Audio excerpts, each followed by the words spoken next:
कृषि की बात आज पूरे देश में हो रही है, किसान की बात भी पूरे देश में हो रही है और प्रधानमंत्री आदरणीय नरेंद्र मोदी जी ने जिस तरह से कृषि के अंदर जो क्रांतिकारी परिवर्तन लाए और जिन पिलरों के ऊपर काम प्रारंभ किया, जिसमें लागत में कमी हो, अच्छा सीड मिले, मार्केट से लिंक हो, तो इसको सबको लेकर प्रोसेसिंग यूनिट हो और उस दृष्टि से किसान की इनकम कैसे बढ़े और इसको लेकर जिन 7 पिलरों पर काम प्रारंभ किया और उसके ऊपर काम करते हुए लगातार किसानों की इनकम देश भर में बढ़ रही है। अभी आजादी के अमृत महोत्सव के अवसर पर आईसीआर ने 75,000 किसानों के डॉक्यूमेंटेशन को तैयार किया, जिसको पब्लिक डोमेन पे रखा है और उन्होंने कुछ किसानों ने अपनी इनकम को बताया 1.5 दुगुना, तो किसी ने बताया 4 गुना, तो कई किसानों ने कहा हमारी इनकम 8 से 10 गुना भी बढ़ी है। तो इसके पीछे कारण है कि प्रधानमंत्री जी की जो पॉलिसी है कि किसान का एफपीओ बनाना, 10,000 एफपीओ बनाए जा रहे हैं, एग्रीकल्चर इंफ्रास्ट्रक्चर फंड के प्रावधान के तहत उनको फंडिंग की व्यवस्था की जा रही है। तो ऐसे ही नेचुरल फार्मिंग को बढ़ावा दिया जा रहा है ताकि लागत में कमी आए, गो आधारित खेती हो और इस तरह से मिलेट्स ईयर बनाया जा रहा है। और मैं धन्यवाद देता हूं प्रधानमंत्री जी को कि ये अंतर्राष्ट्रीय मिलेट्स ईयर पूरे विश्व में जो गया, जिसकी वजह से छोटे किसानों का जो यहाँ के, क्योंकि मिलेट्स का उत्पादन सबसे ज्यादा हिंदुस्तान में होता है और एक्सपोर्ट की भी जिस तरह से बढ़ा है मिलेट्स, उसकी वजह से हमारे किसानों को बहुत फायदा हो रहा है, जिसका नाम श्री अन्न दिया है। तो ये प्रधानमंत्री जी के प्रयास है कि आने वाले समय के अंदर किसान आत्मनिर्भर बने।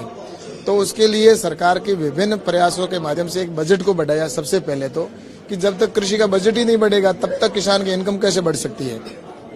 तो 2013 से पहले कृषि का बजट ही 22-23 हजार करोड़ रुपए होता था, लेकिन अब कृषि का बजट है वो 1,25,000 करोड़ से अधिक है। तो लगभग 5-5.5 गुना वृद्धि की गई है बजट की।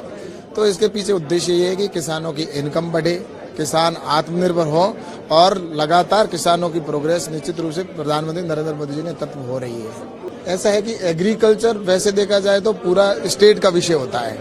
और जो स्टेट ज्यादा इनिशिएटिव लेकर काम करता है, चाहे वो कोई भी स्टेट हो, अगर ज्यादा वो सरकार की, केंद्र सरकार की योजनाओं को और उनकी पॉलिसी को लेकर काम करता है तो उनको ज्यादा प्रॉफिट होता है। और जो स्टेट इसके अंदर धीमे गति से काम करता है तो उस स्टेट के अंदर वहां पर काम जो पॉलिसी है वो नीचे तक नहीं पहुंचती, तो उसकी वजह से किसानों को होता है। तो ये अलग अलग स्टेट के अंदर वो उसके खुद के स्टेट के ऊपर डिपेंड करता है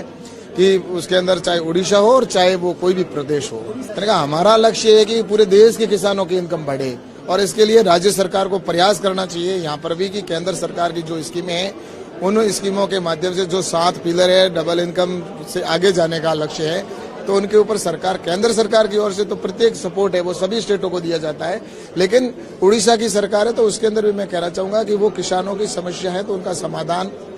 कैसे करे कि वो देश के अन्य जो प्रदेश है उनके बराबर हमारे किसानों को भी उसके अंदर लाभ मिले। तो मैं सोचता हूँ कि भारत सरकार की ओर से नरेंद्र मोदी जी का लक्ष्य है कि प्रत्येक किसान है उसके राज्य सरकारों के सहयोग से और राज्य सरकार के माध्यम से ये किसानों का कल्याण और किसान की इनकम बढ़े, इस पर सरकार लगातार प्रयास करे, काम करे। मुझे बताते हुए प्रसन्नता है कि आज लागत से 1.5 गुने के ऊपर एमएसपी दी जा रही है, एमएसपी पर खरीदा जा रहा है, जबकि स्वामीनाथन आयोग की सिफारिश के अंदर एमएसपी पर खरीद करने की उन्होंने रिकमेंडेशन रखी थी 2007 के अंदर जब पेश की थी। तो उस समय यूपीए की सरकार थी और यूपीए की सरकार के अंदर उस समय उस रिकमेंडेशन को खारिज कर दिया। उनकी जो मंत्रिमंडल की कमेटी थी कि लागत से 1.5 गुना के ऊपर किसान को एमएसपी पर खरीद करने की कोई आवश्यकता नहीं है। 202 रिकमेंडेशन थी जिसमें से उसको खारिज 217 में से उसको खारिज कर दिया। लेकिन मुझे बताते हुए खुशी है कि प्रधानमंत्री नरेंद्र मोदी जी ने जो यूपीए की सरकार ने खरीद को खारिज कर दिया था उसको लागू किया और आज जो निर्धारित फसलें हैं उन फसलों को लागत से 1.5 गुना के ऊपर लगातार खरीदी जा रही है। और जहां जहां उनको हर वर्ष उसकी रेट भी कि लागत के अनुसार, क्योंकि लागत भी जब बढ़ती है तो हर वर्ष बढ़ती है, तो किसानों की भी उसमें लागत में भी उसकी इजाफा किया जाता है ताकि किसान को लागत से 1.5 गुने से कम पर उसकी एमएसपी पर खरीद ना हो। तो भारत सरकार की ओर से निश्चित रूप से खरीद हो रही है। राज्य सरकार किसी भी क्रॉप की उनमें से अगर डिमांड करेगी, चाहे वो कोई भी स्टेट होगा, तो भारत सरकार निश्चित रूप से खरीद करने के लिए तैयार है। ऐसा है कि भारत सरकार की जो स्कीम है, फसल बीमा योजना है, उस योजना के तहत अगर अगर स्टेट में, जिस स्टेट में लागू है उन स्टेटों के अंदर सरकार की जो गिरदावरी रिपोर्ट के अनुसार जो होता है पैसा, उसके अनुसार फसल बीमा किसानों को अवेलेबल होता है। और उसके बाद में अगर किसान का कोई ज्यादा आपदा की वजह से नुकसान होता है तो भारत सरकार के द्वारा प्रत्येक स्टेट को SDRF फंड के माध्यम से प्रति वर्ष मार्च अप्रैल के अंदर फंड उसको रिलीज कर दिया जाता है और जब किसान का नुकसान होता है तो उस समय उनको पैसा दे दिया जाता है। लेकिन अगर वो पैसा कम पड़ जाता है तो NDRF फंड के माध्यम से भी अगर वो डिमांड करते हैं तो भारत सरकार NDRF फंड के माध्यम से भी किसानों को नुकसान की अगर आपदा आई है तो उस समय भी देती है। तो भारत सरकार की मैंने कहा ना